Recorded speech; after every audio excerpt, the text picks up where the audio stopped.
પહેલા છોકરા ક્યાં રમીને મોટા થઈ જતા હતા ખબર જ નહોતી પડતી, અને આજે એક છોકરું મોટું કરવામાં આંખે પાણી આવી જાય છે. આઈ એમ શ્યોર તમે આવું બોલતા હશો કે સાંભળ્યું હશે. તો શું પ્રોબ્લેમ આજના બાળકોમાં કે આજના પેરેન્ટ્સમાં છે? ના, એવું નથી લાગતું.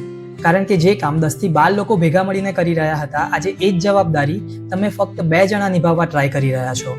પહેલા દાદા દાદી, કાકા કાકી, માસી, પડોશી બધાનો સપોર્ટ હતો. મમ્મી થાકે દાદી રાખે, દાદી થાકે માસી આવે, પપ્પા બિઝી હોય તો કાકા સાચવે, કાકા ના હોય તો દાદા રાખે. આજે આ સપોર્ટ સિસ્ટમ જ મિસિંગ છે. ફેમિલીઝ ન્યુક્લિયર થઈ ગયા, સોસાયટીમાં એ કલ્ચર નથી, સંપ નથી, એકબીજા માટે લેટ ગો કરવાની ભાવના નથી, અને ઉપરથી પેરેન્ટિંગ એ કોમ્પિટિશન બની ગઈ છે. દરેકને પોતાના બાળકને સુપર ચાઇલ્ડ બનાવી દેવું છે. તમે પણ તો એક પરફેક્ટ પેરેન્ટ બનવા માટે સતત ટ્રાય કર્યા કરો છો અને ઈચ્છો છો કે career, health, marriage life, parenting બધું જ પરફેક્ટલી મેનેજ થઈ જાય. એ કેવી રીતે પોસિબલ છે? આપણી પહેલાંની જનરેશન્સ પાસે ફેસિલિટીઝ ઓછી હતી, રિસોર્સિસ ઓછા હતા, પણ સપોર્ટ સિસ્ટમ સ્ટ્રોંગ હતી. એવું વાતાવરણ અને સ્પેસ હતી જ્યાં બાળકોનું બાળપણ મુક્ત રીતે ખીલી શકે. આજે એ કમ્પ્લીટલી મિસિંગ છે.